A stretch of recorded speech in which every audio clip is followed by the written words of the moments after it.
Lota sudah mati. Sebelum penguasa Aula ke-10 dapat berbicara, lelaki tua itu berkata terus terang.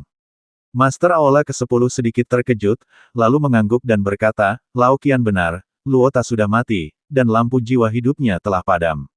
Secara logika, selama kekuatan tersembunyi di dunia para dewa dan manusia itu tidak muncul, Lota tidak akan terkalahkan. Aku memintanya pergi ke kota binatang untuk membeli beberapa batu roh abadi, tapi lampu jiwa kehidupan padam dan dia terbunuh. Aku hanya tidak tahu siapa yang melakukannya. Kami telah bekerja sama dengan Beast City selama bertahun-tahun, dan hal seperti ini belum pernah terjadi sebelumnya, jadi ini seharusnya bukan kesalahan penguasa kota Beast, jadi saya secara khusus datang untuk meminta Tuan Qian untuk melihatnya. Ketua Istana ke-10 sangat menghormati Qian Lao ini. Tampaknya Qian Lao ini memiliki status lebih tinggi dari dia, Ketua Istana. Qian Lao mengangkat kepalanya sedikit dan melihat langsung ke Guru Aula ke-10. Sedemikian rupa sehingga Guru Aula ke-10 tidak berani untuk saling memandang. Saya mengabdikan diri untuk menghitung jalan surga, dan menggunakan energi dan darah hidup saya untuk membangun formasi bintang 7 ini, hanya untuk membantu Anda menghitung kematian seorang penyembah kecil. Gan Lao tampak sedikit tidak senang. Master Aula ke-10 berhenti sejenak dan dengan cepat mengakui kesalahannya, Qian Tua, saya salah, saya seharusnya tidak bertanya kepada Anda. Lupakan saja, Narota ceroboh dan dibunuh oleh seorang pemuda bernama Chen Ping. Mengenai identitas Chen Ping, saya tidak bisa menyimpulkannya. Itu terlalu misterius. Jadi saya menyarankan Anda untuk tidak memprovokasi pemuda itu jika tidak perlu. Sekarang formasi besar sepertinya akan runtuh. Tangga menuju surga akan segera muncul. Ketika dunia surga dan umat manusia berada dalam kekacauan, banyak orang akan berbondong-bondong menaiki tangga untuk kembali ke surga. Anda harus membuat lebih banyak rencana. Qian Lao melambaikan tangannya dan berkata, saya memahami bahwa misi saya saat ini adalah menyatukan surga dan dunia manusia serta memperluas wilayah kuil. Tidak peduli jika orang-orang itu kembali ke surga, maka saya akan menjadi penguasa surga dan dunia manusia. Kata Guru Aula ke-10 dengan sedikit gembira. Kekanak-kanakan. Qian Lao mengucapkan dua kata dengan ringan, lalu menundukkan kepalanya, melihat susunan bintang 7 di depannya dengan hati-hati, dan berhenti berbicara.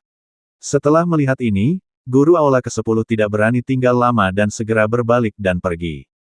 Dia tidak mampu menyinggung orang tua ini. Dia bisa menyimpulkan jalan surga. Bahkan jika Tuan Aula pertama datang, dia akan memberinya wajah. Chen Ping, Master Aula ke-10 yang kembali ke Aula utama terus menyebut nama Chen Ping. Terakhir kali Luota dan yang lainnya melarikan diri dari dinasti Xiao, mereka terus membicarakan nama Chen Ping, dan itu Tuan Xi. Hingga saat ini, 10 penguasa istana tidak mengetahui apa hubungan antara Chen Ping dan Tuan Xi. Namun mampu membunuh Lota dan menghidupkannya kembali menunjukkan bahwa lawannya pasti sangat kuat. Sekarang Gan Lao telah memintanya untuk tidak menemui Chen Ping untuk mencari masalah, tetapi penguasa Aula ke-10 selalu tidak mau melakukannya. Luota telah mengikutinya selama bertahun-tahun dan selalu setia, jika tidak, dia tidak akan menyerahkan kepada Luota untuk berbisnis dengan Beast City. Sekarang Lota telah terbunuh, jika dia tidak mengambil tindakan apapun, berapa banyak orang di 10 aula yang akan menyerah di masa depan. Setelah memikirkannya berulang kali, niat membunuh muncul di mata Guru Aula ke-10. Kemarilah, teriak Guru Aula ke-10. Saya melihat seorang pria muda masuk. Pemuda ini mengenakan jubah putih tanpa cacat, pakaiannya berayun lembut tertiup angin, seperti makhluk abadi di awan, tidak ternoda oleh debu. Wajahnya sangat tampan, alisnya yang berbentuk pedang terbang ke pelipisnya, dan matanya yang dalam dan cerah, seolah-olah dia dapat melihat semua ilusi di dunia, memancarkan semangat kepahlawanan yang tidak dapat dianggap remeh. Pangkal hidungnya lurus, bibirnya ringan dan tegas, dan rambut hitam mengilapnya diikat santai dengan hosta sederhana, membuatnya tampak bebas dan santai tanpa kehilangan keanggunan. Yang paling menarik perhatian adalah pisau panjang berwarna hitam tua yang dipegang erat di tangannya. Bilah pisaunya bersinar dengan cahaya dingin yang samar, seperti cahaya dingin di malam hari, memancarkan aura mendominasi yang menakjubkan.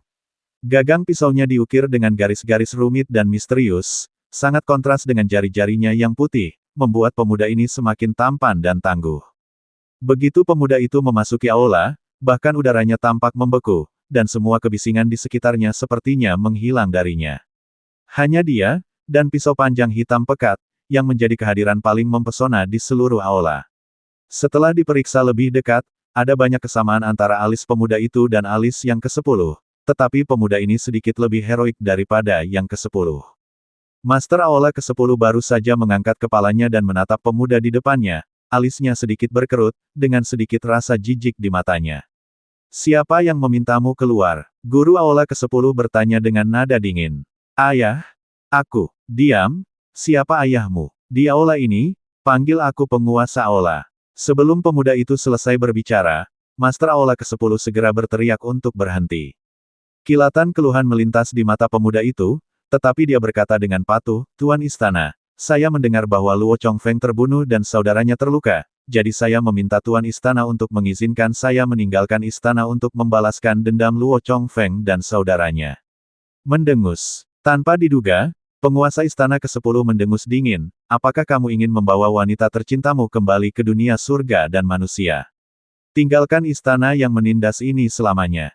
Aku tidak melakukannya. Pemuda itu menggelengkan kepalanya. Jangan lupa bahwa kamu adalah anakku. Bagaimana mungkin aku tidak tahu apa yang kamu pikirkan?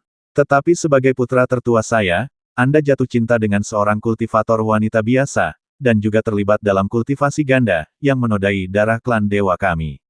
Bahkan jika saya tidak membunuh Anda tetap ingin meninggalkan aula ke-10 dan pergi ke dunia surga dan manusia. Tuan Istana ke-10 berkata dengan wajah dingin dan ekspresi seolah ingin membunuh seseorang. Tuan Istana, saya benar-benar ingin membalaskan dendam Luo Zongfeng dan saudara laki-laki saya.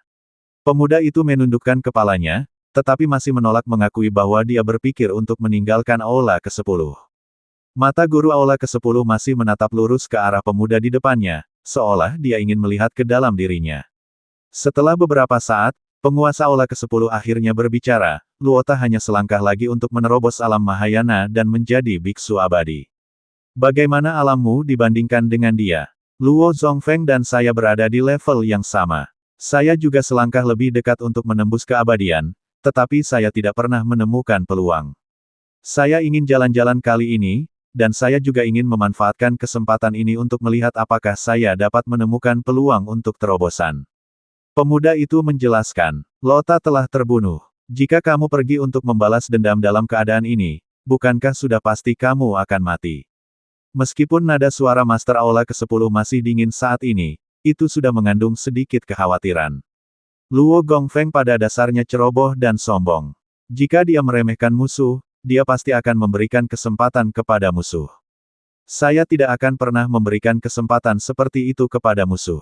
Kata pemuda itu. Mendengarkan kata-kata pemuda itu, ada sedikit kelegaan di wajah guru aula ke-10, tapi itu hanya hilang dalam sekejap. Oke, silakan bawa para penjaga dan wanita bersamamu. Terlepas dari sukses atau tidaknya, jangan kembali lagi. Aku tidak ingin melihatmu, dan aku tidak akan mengakui bahwa aku memilikimu sebagai anakku. Penguasa istana ke-10 melambaikan tangannya, dengan sedikit ketidakberdayaan dan kesedihan di wajahnya yang dingin. Tubuh pemuda itu sedikit gemetar, dan dia mengangkat kepalanya dengan rasa tidak percaya di matanya. Tetapi ketika dia menatap wajah guru aula ke-10, dia menemukan bahwa wajah guru aula ke-10 telah menoleh ke samping. Anakku, mohon pensiun. Mata pemuda itu sedikit merah, dia membungkuk dalam-dalam dan perlahan keluar dari aula.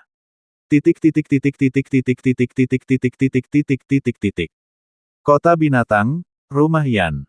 Ketika Yan Xuangying mendengar laporan dari anak buahnya, dia sangat terkejut hingga dia melompat dari kursinya. Dia tidak percaya, Qiu Wanxing sudah mati. Meskipun mereka selalu berkomplot melawan satu sama lain, mereka masih memiliki kekhawatiran ketika harus membunuh mereka. Bagaimanapun, mereka semua dipromosikan oleh penguasa kota. Meskipun penguasa kota sudah bertahun-tahun tidak terlihat, bukan berarti penguasa kota sudah mati. Jika penguasa kota hanya berlatih dalam pengasingan dan mereka bertiga saling membunuh, penguasa kota pasti akan marah setelah dia keluar dari pengasingan, dan tidak ada yang bisa mendapatkan sesuatu yang baik saat itu. Sekarang Xing Daorong benar-benar membunuh Qiu Wanxing, yang mengejutkan Yan Xuangying. Ada juga kemunculan tiba-tiba Luota, yang berada di puncak alam Mahayana tingkat 9. Tidak ada biksu sekuat itu di kota binatang. 3 jenderal binatang besar mereka hanya berada di alam Mahayana tingkat 8, dan biksu puncak alam Mahayana tingkat 9 yang tiba-tiba muncul pasti datang dari luar kota binatang. Tanpa kolusi orang dalam, orang luar tidak akan bisa memasuki lingkup kota binatang buas ini.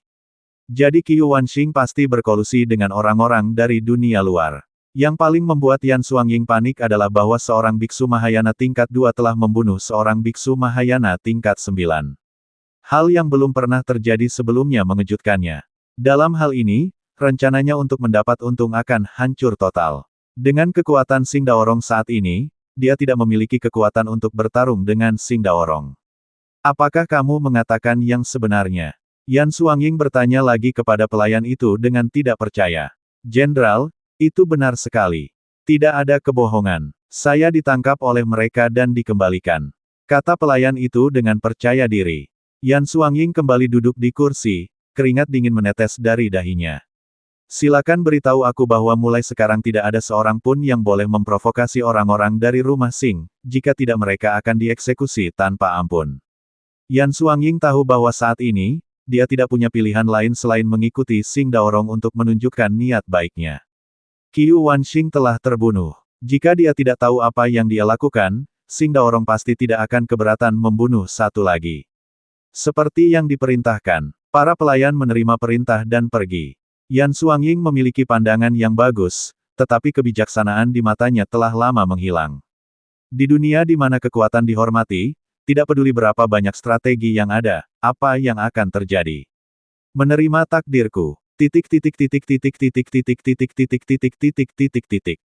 Rumah Xing. Chen Ping dan Xing Daorong telah kembali, dan Bai Cheng serta orang-orangnya terus menambang batu peri. Qiu Wanxing sudah mati, dan tidak ada yang berani memanfaatkan urat batu roh peri. Yan Xuangying juga telah diperingatkan. Xing Daorong mengenalnya, dan Yan Xuangying tidak akan pernah sebodoh itu untuk menghadapinya saat ini. Dapat dikatakan bahwa di seluruh kota binatang, keluarga Xing Daorong sudah menjadi yang terbesar. Selama Xing Daorong mengucapkan sepatah kata pun, dia bisa menjadi penguasa kota-kota binatang ini. Namun, Xing Daorong tahu bahwa alasan mengapa dia menjadi dominan di Beast City begitu cepat pasti karena Chen Ping. Tuan Chen, saya telah memasukkan semua batu peri yang ditambang pada tahap awal ke dalam tas penyimpanan untuk Anda. Semua batu peri yang ditambang di masa depan juga akan disimpan oleh Tuan Chen. Saya tidak akan mengambil sepotong pun. Petik 2. Xing Daorong berkata pada Chen Ping. Awalnya disepakati bahwa kedua keluarga akan terpecah, tetapi setelah melihat Chen Ping membunuh Luo Ta, Xing Daorong berubah pikiran. Dia tidak akan mengikuti Chen Ping dalam membagi batu peri. Dia akan memberikan semua batu peri kepada Chen Ping. Yang dibutuhkan Xing Daorong sekarang adalah pohon besar Chen Ping dalam daftar. Melihat Xing Daorong sangat peka, Chen Ping tidak menolak. Bagaimanapun juga, dia akan membutuhkan terlalu banyak sumber daya untuk budidayanya nanti. Jenderal Xing, sekarang Qiu Wanxing sudah meninggal, apa rencanamu selanjutnya? Chen Ping bertanya pada Xing Daorong. Saya telah mengirim orang untuk mengambil alih rumah Qiu. Setelah saya sepenuhnya mengambil alih semua orang di rumah Qiu, saya berencana untuk pindah ke rumah tuan kota dan menjadi tuan kota dari seluruh kota binatang. Lagi pula, tidak ada kabar dari penguasa kota selama bertahun-tahun. Kami bertiga selalu bertanggung jawab mengelola kota binatang itu. Ini bukanlah pilihan untuk terus seperti ini. Xing Daorong tidak menyembunyikan ambisinya dan berkata langsung kepada Chen Ping. Setelah mendengar ini, Chen Ping buru-buru melambaikan tangannya dan berkata, Jenderal Xing, fakta bahwa penguasa kota tidak muncul tidak berarti dia telah pergi. Faktanya, tuan kota Anda selalu ada di sini, dan saya yakin bahwa dia pasti tahu apa yang terjadi di Beast City. Apakah Tuan Chen melihat tuan kota kita? Ketika Xing Daorong mendengar ini, dia bertanya dengan heran.